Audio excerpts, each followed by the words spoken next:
ndine mwalimu Jamil Nsubuga wano sema njalo babuzeeko. أعوذ بالله من الشيطان الرجيم بسم الله الرحمن الرحيم الحمد لله القائل فمن يريد الله أن يهديه يشرح صدره للإسلام ومن يريد أن يضله يجعل صدره ضيقا حرجا كأنما يصعد في السماء كذلك يجعل الله الرجس على الذين لا يؤمنون والصلاة والسلام على رسول الله صلى الله عليه وسلم. السلام عليكم ورحمة الله وبركاته. وعليكم السلام ورحمة الله وبركاته. Omanyi abaganda balina hadisi. Naam. Nti naye wabire ekibulo naga nti nebikoyero obanga kokutadde ne oba bayita bikoyero. Manyi hadisi nzibuzibu naye kati gwe nkulaba ko nkubuza nnyo byekabasanda simanyi lwaki kubanga era gwe kabasanda ekyo kituufu ate mulina butambala. Alhamdulillah rabbil alamin. Ekisooka kya byonna Mungu tumwebaza. Amin. Amatendo n'obuyinza byonna bibye. Ye mugagga Allah subhanahu wa ta'ala. La tudrikuhu al-absar. Amaaso gaffe tigasobola kumulaba. Wa huwa yudriku al-absar. Naye yatulaba. Wow. Nannyini kumala bizibu. Ate nannyini kubireeta era yabijjawo. Yensonga lwaki ayina erinnya libaga nti Allah. Nannyini kuleeta mitawaana. Nkakasa mukwano gwange atuwuliriza nti embeera gy'olimu teyagudde bugwi. Yabadde erina okubaako. Tobaako gw'owalana. Tobaako gw'otunuulira obubi. Embeera gy'olimu ng'ewulira ekunyigiriza muganda wange nkugumya agijjawo waali Allah subhanahu wa ta'ala. Mwekwate. Mwegayirire.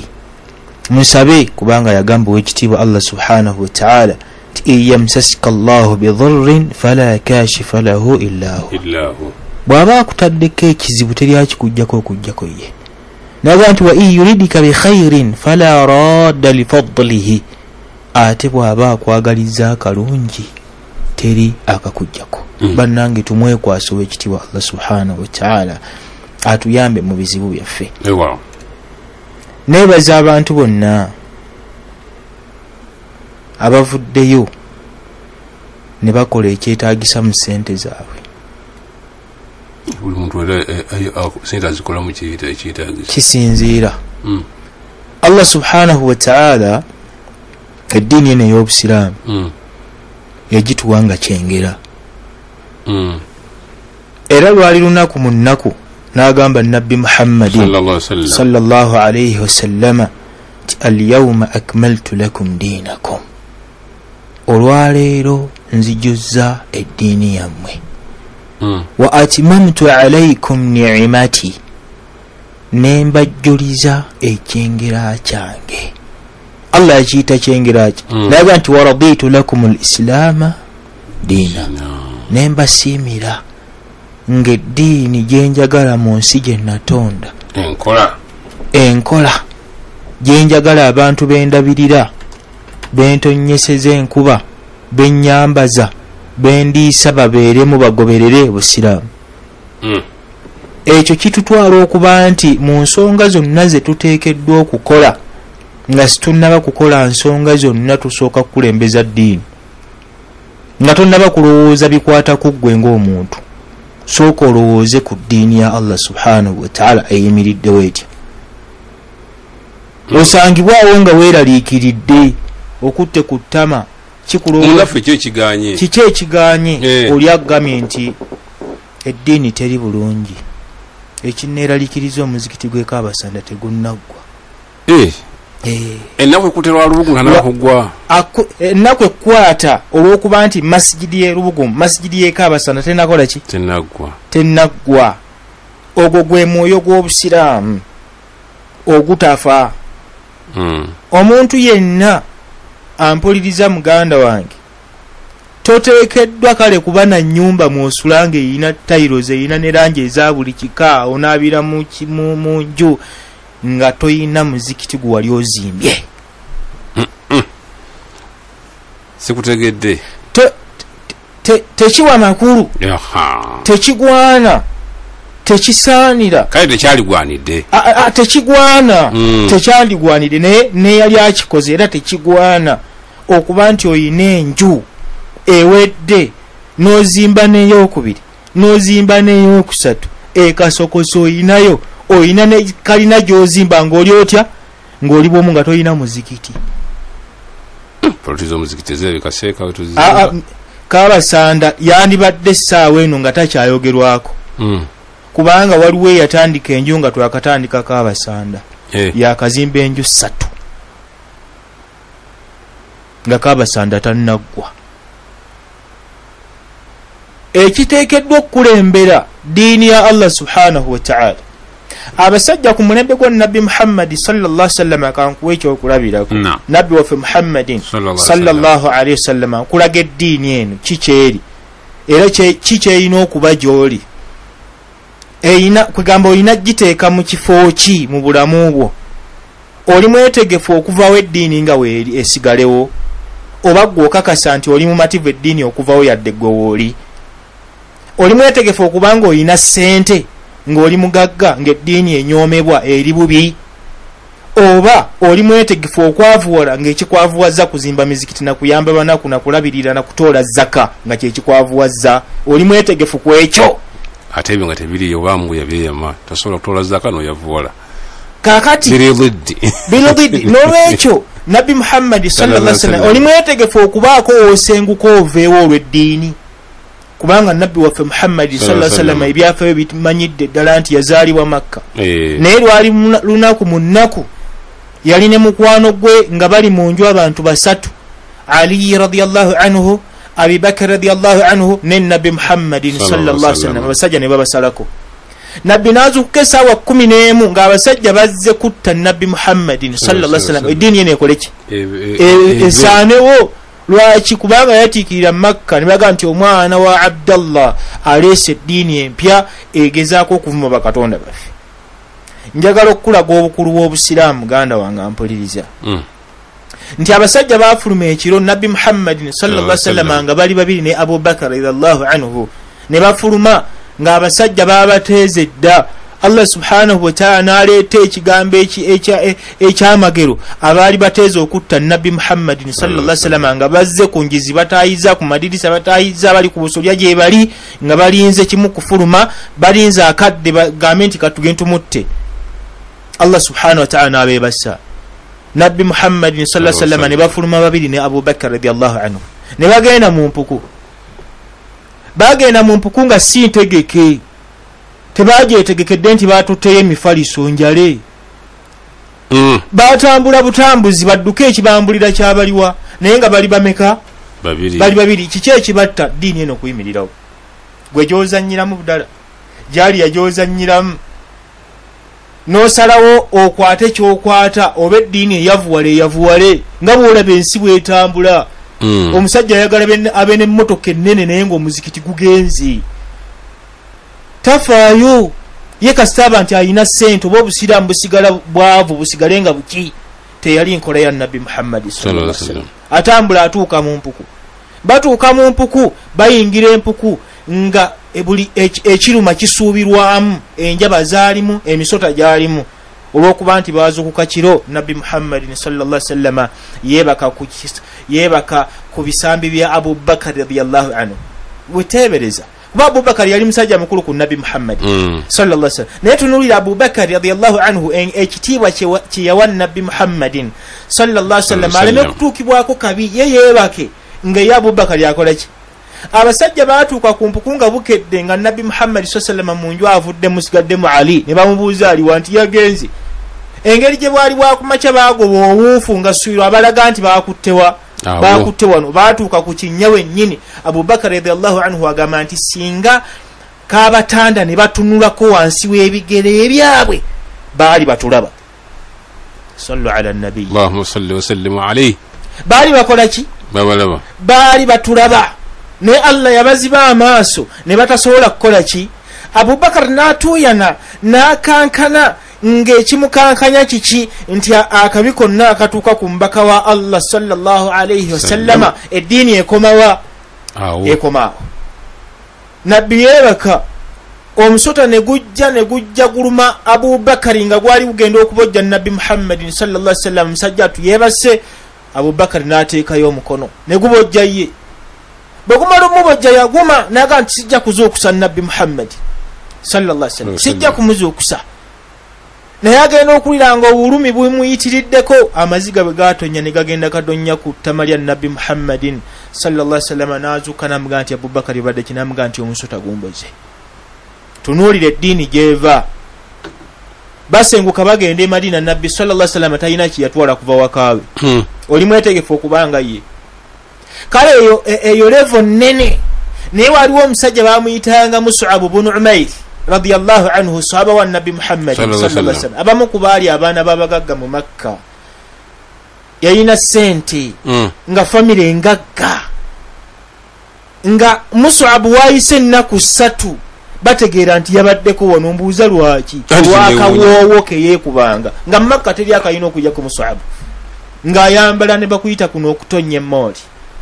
Naye olunaku lwe yakkiriza la ilaha illallah Muhammadu Rasulullah, yava mu Makka nga talina yadde akantu bwe kati. Nabbi Muhammadin sallallahu alayhi wasallam amusindika e Madina nga Mus'ab agenze ne kanzu emu. Amuyitako Nabbi atuuse e Madina agenda okutuuka ku Mus'ab eyali omwana w'abagagga ng'ekkanzu eyulise. Naga nti baleka emaali ne baleka ebyobugagga ne baleka ebitiibwa olw'eddiini eno okukola ki? Naye gw'onoonya bitiibwa ng'eddiini esaanawo. Fa inna al-izzata lillahi jami'a. Ekitiibwa Allah yakigaba. Fa inna al-izzata lillah. Ekitiibwa Allah yakigaba ddi ng'omaze gulumiza ddiini eno. Oli mwetegefu okuvaawo esigale oba gw'oyagala ofe eddiini eveewo gw'osigalewo. Nolwekyo muganda wange ampuliriza, Nabbi Muhammadin sallallahu alayhi wasallam ne baganda be ne banne be yali nabo basahaba be, eddiini eno baagiwa ebiseera, baawaayo buli kyonna kye baayina, ne basigala nga baavu, ne baavuwala lwa ddiini. Emaali yonna ne bagireka e Makka ewaabwe gye babazaala, ne badduka ne bagenda. Omusajja bamuyita Suhaib ar-Rum. Yali e Makka, yagenda e Makka nga musajja mwavu okuva ewaabwe Roma. N'atuuka mu Makka n'akola ng'abantu balina okukola, n'afuna ssente n'agaggawala. Olunaku lwe yagamba nti la ilaha illallah Muhammadu Rasulullah, n'agamba nti ngenda Madina nsiramuse. Sajja b'omu Makka ne bamugamba nti oba bw'ogambye osiramuse ku bintu bibiri londako kino: okubeera wano ne ssente zo nga togenzewa Madina, oba okugenda ssente zonna n'ozireka wano kubanga ogaggawalidde wano wajja oli mwavu. Suhaib ar-Rum yagamba nti bwe kiba ssente nzirese. Otunuulira Sheikh Obusilaamu gye buva, value yaabwo. Kati gwa Abdullah weetunuuliremu, ozitowa kye, Obusiraamu buzitowa kyenkana ki mu ntegeeraayo, mu bikolwa byo, mu maali yo, mu ssente zo, buzitowa kyenkana ki? Ku kyalo kw'osalira okimanyi nti waliwo omuzikiti gw'oku kyalo kw'osula gw'otasaaliramu kubanga gulimu enfuufu, nga kapeti eri mu makaago eyakyoya. Omuzikiti ne bagusalako amazzi, ne bagusalako amasannyalaze, n'okkiriza basonda amasannyalaze, n'okkiriza basonda amazzi buddala. Jaaliya Allah akuwadde ssente oli mu kikubo, n'okkiriza enju ozimba mmeka, wakazimba mmeka. Eddiini eno yeetaaga kubeera. Allah subhanahu wa ta'ala yagamba wabitaghi fima ataaka Allahu ddara al-akhira. Noonyamu ekyo Allah subhanahu wa ta'ala kyakuwadde ennyumba ey'enkomerero. Okitegedde Sheikh n'abampuliriza nti Allah gamba mu kyonna kyakuwadde, wasoma oli dokita, oli looya, oli kanso, oli MP.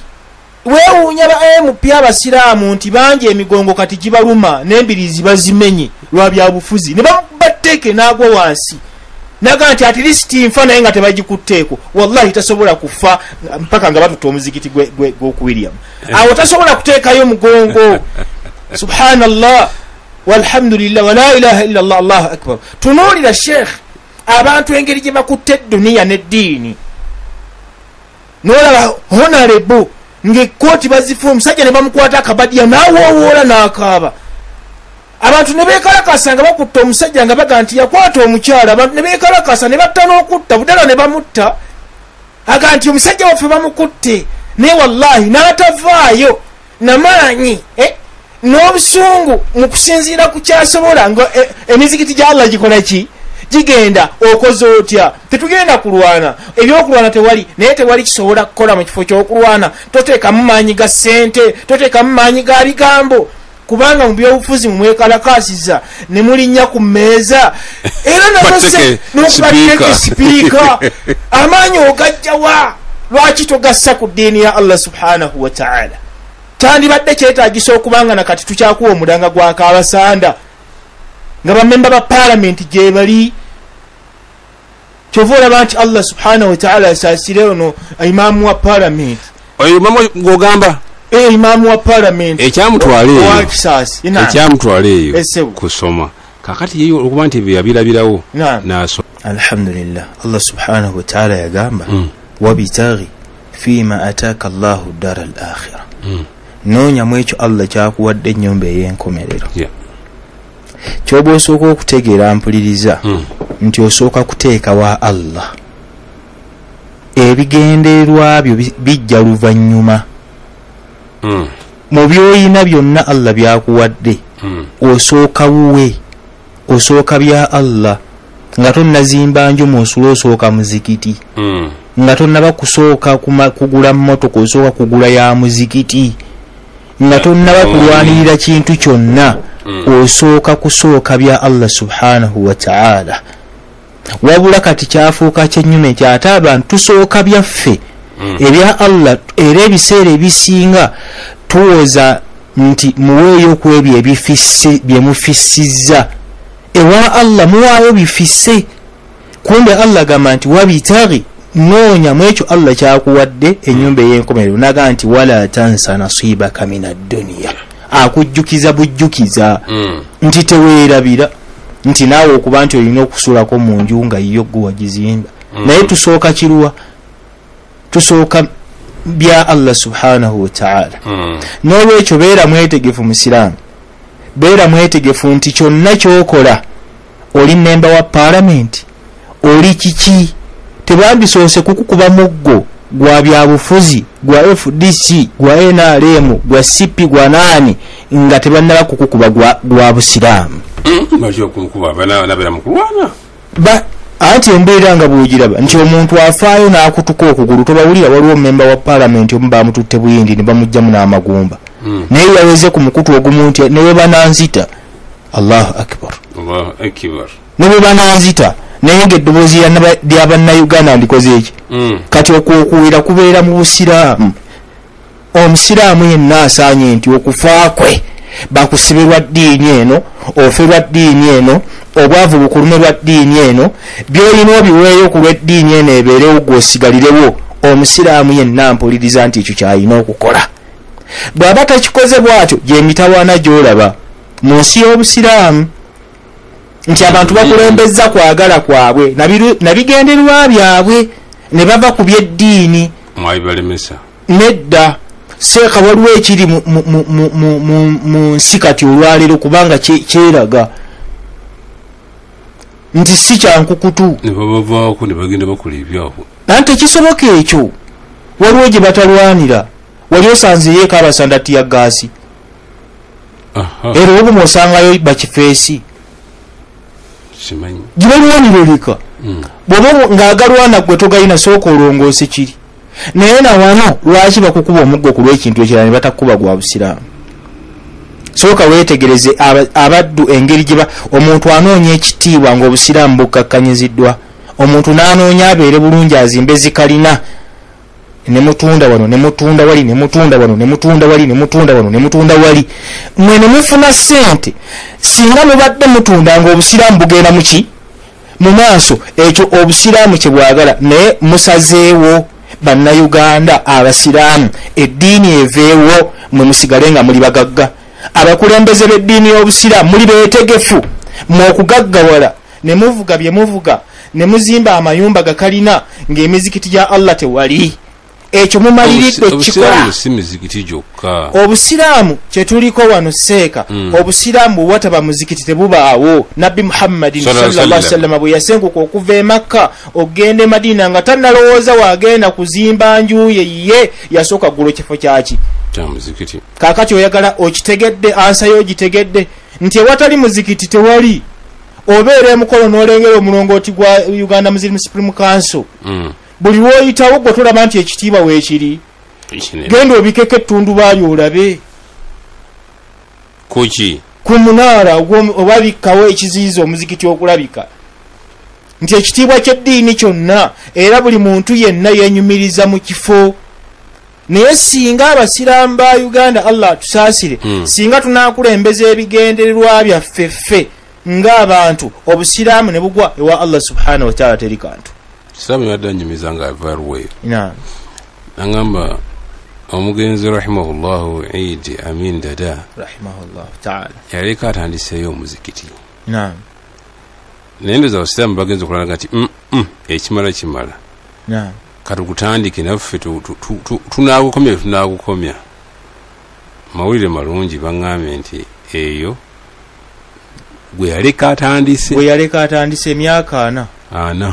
Allahu akbar walillahi. Naye nga district erimu ku zikiti ezimu abasiraamu aba. Kakati kyewuunye ne bwogenda erira omuzikiti oguli erira gusobola okubanga gwenkana Uganda Muslim Council.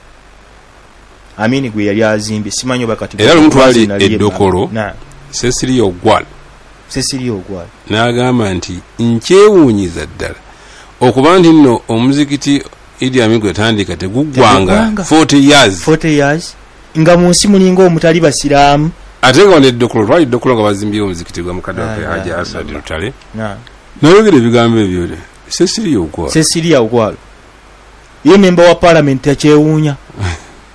RDC omusiraamu takyewuunya. Noyita ku muzikiti nga gufaana gutyo. Kwegamba ebintu by'omusasire wakiikirirwa Biriga Ibrahim kewabe katunoonye mu Kampala. Mu Kampala tulina ba minisita basiraamu. Ebintu by'obusiraamu bigenda bityanga balaba. Tetulina ba amagye basiraamu. Gwe tunuulira ekiri ennamugongo ekibeera ennamugongo. Olaba jjeno Katumba Wamala yategeera obukulu bw'okuzimba omuzikiti. Olaba jjeno Katumba Wamala. Omusajja oyo Mungu amulungamye. Buyinza okukyekyanga alangiridde kuba entegeera y'ensiraamu. Olaba yategeera obukulu bw'omuzikiti. N'agamba nti okuzimba ennyumba ya Katonda. Kakati ate laba buddala asibye ekitambaala ekikweya wansi n'ekirevu ekiri ku lubuto. N'agamba nti ate yayagalamu ssente agenda azimbe Kalina ewuwa avuga emmotoka. La ilaha. Omuwulidde. Kakati sebo nga tumaliriza. Naam. Njagala ebyo tubitegedde. Alhamdulillah.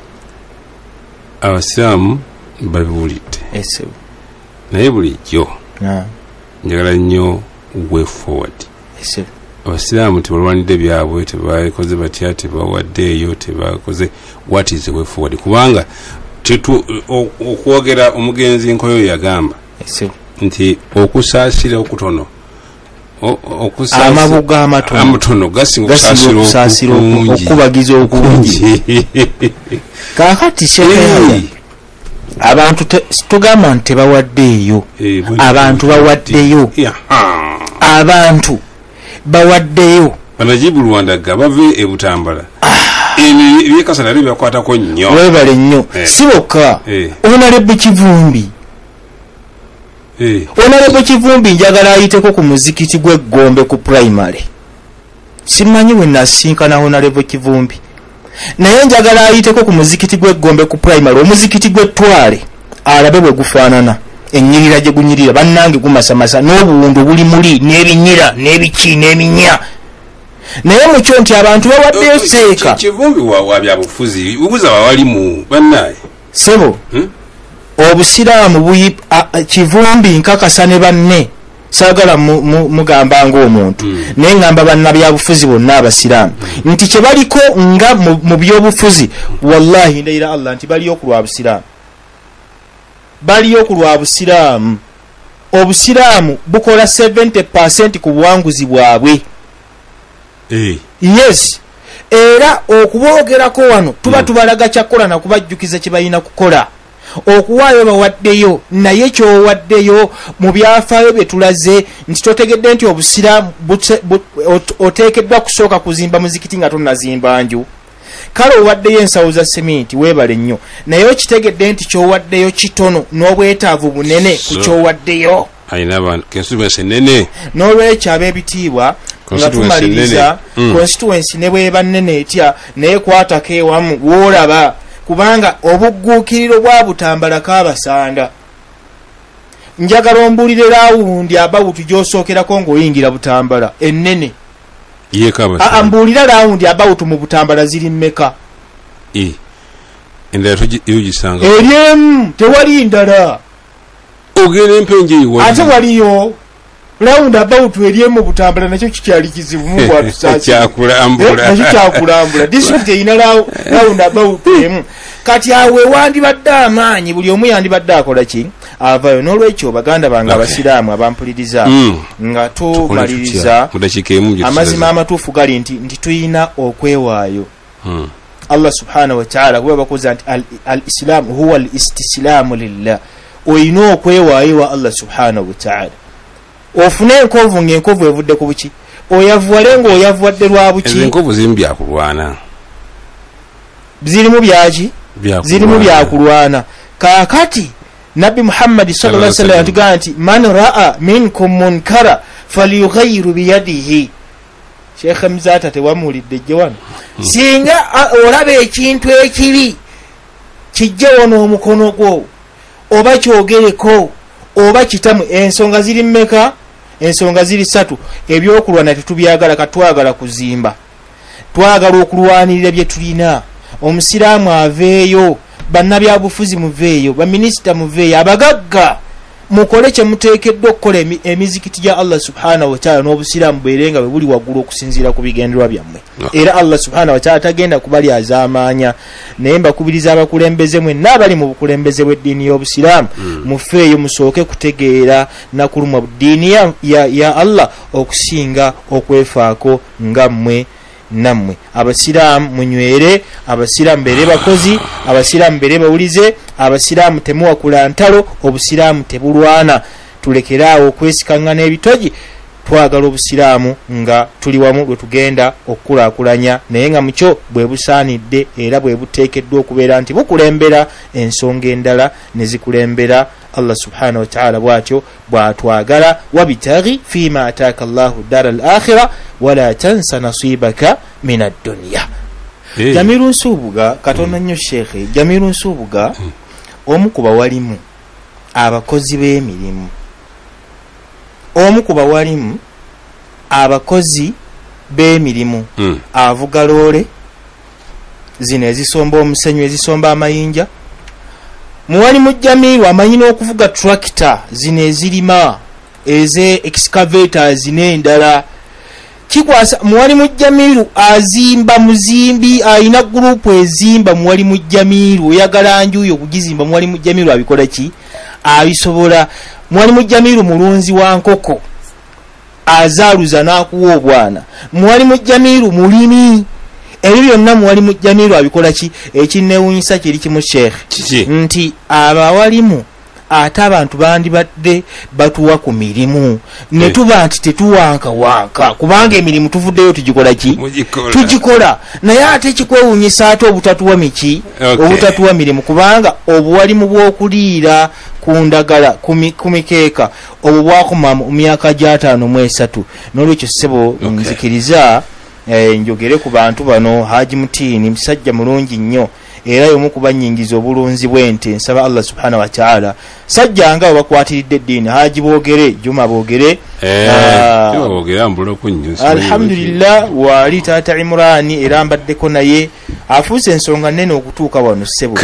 N'olwekyo insha Allah ta'ala n'abalala mikwano gyange Sheikh Muwanika, Imam Salimu, mukulu wetwale Sheikh Kazibwe Ismaila, Sheikh Njuki n'abalala era ssebo nebaza abawali mu baffe abawali mu bensi eno okiwulidde kubanga basajja bakozi era baagala enkulaakulana egenda mu maaso ssebo ensonga y'okuwakuba walimu emirimu abavaayo ne babaako bye bakola abasiraamu bandibadde babalaba nnyo ensonga ezifaanagana bwe zityo tiwali 0700 45 621 eyo Jamiru Nsubuga oba oyagala Kalina Gizimbo oba oyagala kusenda Lusozi Jamiru Nsubuga mutuukeko ajja kubeera gye wano okukola oprogramu okuweereza abasiraamu eddiini nga newaka musanyu kale atuntebi kutumidde nnyo atuntebi atakomera mpeera makumi zayina Salam Primary School wali Namagoma bwe batyo bagamba